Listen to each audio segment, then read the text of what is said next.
सवाल ये उठता है कि अगर ये बातें सच हैं तो हमको क्या करना होगा, कैसे इनसे बच सकते हैं? जवाब है, इनसे बचा नहीं जा सकता। ये भविष्यवाणी है बाइबल की और इसका एक बिंदु भी टल नहीं सकता है। तो फिर क्या करें?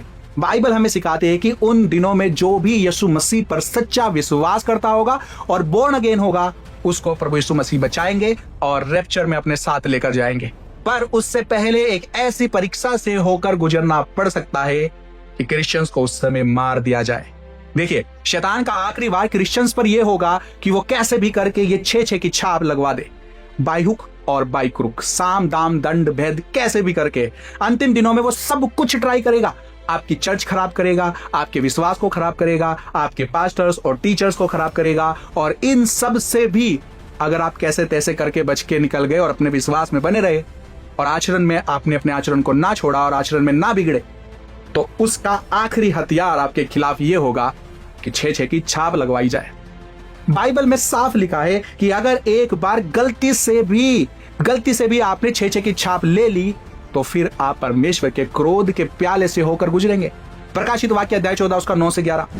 फिर इन दिनों के बाद एक और स्वर्गदूत बड़े शब्द से यह कहता हुआ आया कि जो कोई उस पशु और उस पशु की मूरत की पूजा करे और अपने माथे या अपने हाथ पर उसकी छाप ले, तो वह परमेश्वर का प्रकोप की नीरी मदिरा जो उसके क्रोध के कटोरे में डाली गई है पिएगा और पवित्र स्वर्गदूतों के सामने और मेमने के सामने आग और गंधक की पीड़ा में पड़ेगा और उनकी पीड़ा का धुआं युगान युग उठता रहेगा। और जो उस पशु और उस मूरत की पूजा करते हैं और उसके नाम की छाप लेते हैं, उनको रात दिन चैन ना मिलेगा।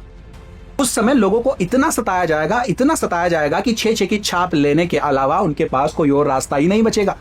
तो उस समय हम क्रिश्चियंस को क्या करना होगा? सबसे पहले तो यह ध्यान रखना होगा कि आपका पास्टर या शिक्षक आपको कितना भी वचन से यह समझाए कि यह कोई 6 की छाप नहीं है। क्या वचन में नहीं लिखा कि जो कैसर का है वो कैसर को दो? तो जो गवर्नमेंट कह रही है उसको मानना चाहिए। यही बाइबल हमें सिखाती है। कुछ याद आया? यही कह कर लोगों को 2020 में शॉर्ट्स लगवाए गए थे और कैंप लगवा के शॉर्ट्स दिए गए थे। आज शॉर्ट्स के बाद जो बीमारियां आ रही है वो आपके सामने है। मैं ऐसा क्यों कह रहा हूं कि मत लेना कोई भी छाप। ये पूरा वीडियो आप देख सकते हैं हमारे YouTube चैनल WTL पर। चैनल को फॉलो और सब्सक्राइब करना बिल्कुल ना भूले। Thank you. may God bless you।